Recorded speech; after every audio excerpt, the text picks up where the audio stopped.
Guys, what are self-directed IRAs? Self-directed IRAs, which are commonly referred to as SDIRAs, are a type of individual retirement account, or IRA, in which the account holder directly manages the account.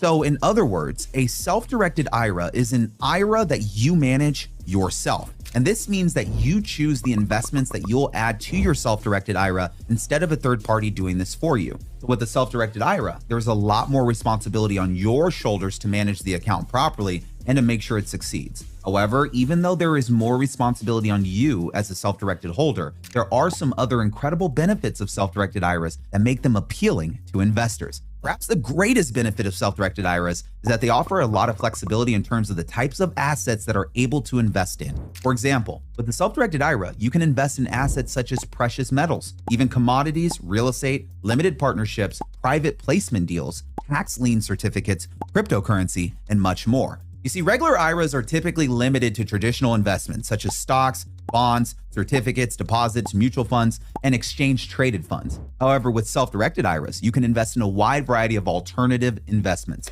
This makes self-directed IRAs ideal for people who prefer alternative investments or who would at least like to diversify their retirement plans to include some alternative investments. A lot of you who have been watching my channel for a long time will know that one of the main things that my firm helps people do is buy rental real estate. So I work with a lot of real estate investors, and many of the people who I work with like self-directed IRAs because they give them the power to include real estate investments in their retirement plan. If you're someone who likes real estate investing, then a self-directed IRA could be a great option for you as well. What about traditional IRAs and Roth IRAs? Now, another great thing about self-directed IRAs is that they are available in both the traditional and Roth format. There are tax advantages to both traditional self-directed IRAs and Roth self-directed IRAs. With traditional self-directed IRAs, you can make tax-deductible contributions and your account can grow in a tax-deferred manner. It only gets taxed once you start withdrawing it later on in retirement at 59.5. With a Roth self-directed IRA, you can make after-tax contributions to your account.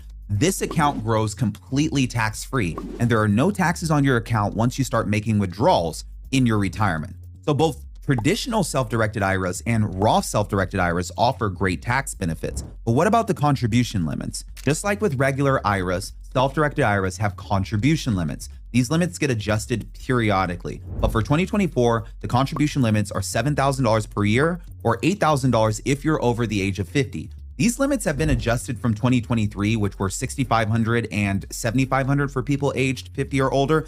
So if you're nearing the end of the year, you'll be able to contribute more. And this can be very beneficial for people who want to boost their retirement savings in the year leading up to their retirement. But are there any investments that are forbidden for self-directed IRAs? Even though the government allows you to put a wide array of investments into a self-directed IRA, it does forbid some investments. For example, you're not allowed to put any of the following investments into your self-directed IRA, whether you have a traditional or a Roth. This includes S corporation stocks, life insurance, and collectibles. Collectibles can include baseball cards, artwork, alcoholic beverages like bottles of wine, antiques, stamps, jewelry.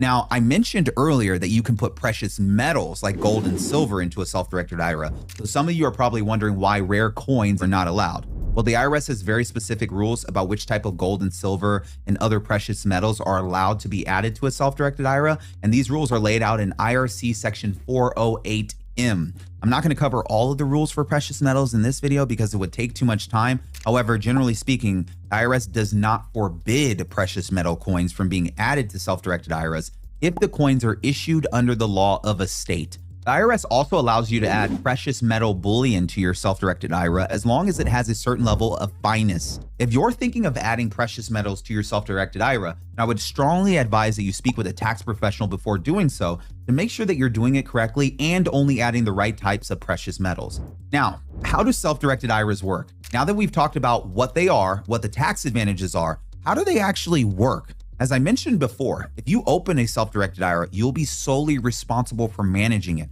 However, this does not mean that you will be responsible for holding the assets. In fact, to open a self-directed IRA, you will need to find a custodian or a trustee that offers self-directed IRAs. This entity will hold the actual assets for you. Usually, they will charge a fee to do this. Also, different custodians may offer different investment types for your self-directed IRA.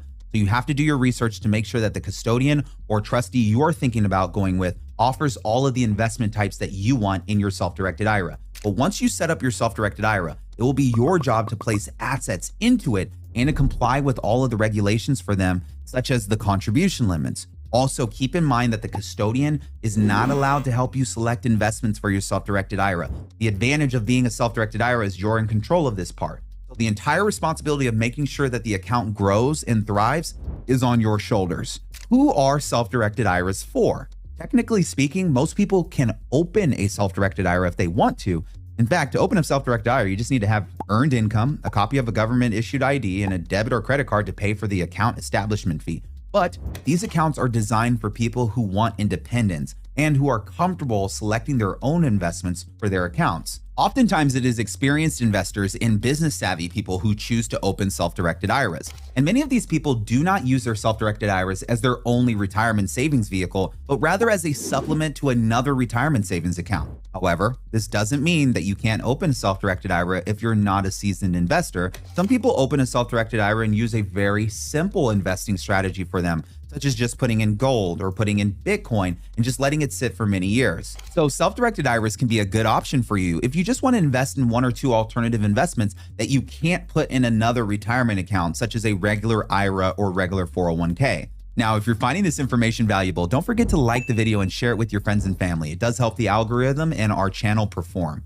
So how do withdrawals work from self-directed IRAs? There are a number of rules for self-directed IRA withdrawals, just like there are rules for withdrawing from a regular IRA. For example, if you start withdrawing money from your self-directed IRA before you turn 59 and a half, then you will owe a 10% penalty on the amount that you withdraw, and you will owe income tax on it as well, unless it is a Roth self-directed IRA. If it is a Roth self-directed IRA, you will not owe any income taxes on the early withdrawals, just the 10% penalty. After you turn 59 and a half, you can start withdrawing from your self-directed IRA without any sort of penalty. Some people choose to push withdrawals back as far as possible so that their accounts can keep growing. If you would like to do this too, then that's completely fine. However, keep this in mind that the IRS does require you to have minimum distributions starting at the age of 73. The amount of money that you will be required to withdraw from your self-directed IRA per year after you turn 73 depends on a number of factors, including your life expectancy and account balance. Now, how do you choose which assets to put into your self-directed IRA? Most investors who open self-directed IRAs have already conducted a significant amount of research to give them an idea of which assets they want to put in their self-directed IRAs. Oftentimes, people who invest in self-directed IRAs have a lot of knowledge of expertise in one type of alternative investment, such as gold or real estate. If you're someone who does not want to do a lot of due diligence in order to find investments for a self-directed IRA, then you might be better off with a different type of tax-advantaged retirement account that is not so hands-on. However, if you're not worried about performing your own research, then the best way to choose your investments for your self-directed IRA is just to do a lot of research and to find good investments. If you would like, you can consult with a third party who is not your custodian or a trustee for your self-directed IRA to give you investment advice. But at the end of the day, you will still need to select the investments for your self-directed IRA yourself. Let's discuss some of the fees involved. I just want to take a second here to talk about the self-directed IRA fees, because if you're thinking about going into a self-directed IRA, then you definitely need to look into the fees that the custodian you are thinking about going with charges. The fees can vary significantly from custodian to custodian, and you should definitely do a few comparisons between custodians before moving forward with one to make sure that their fee structure works for you long term.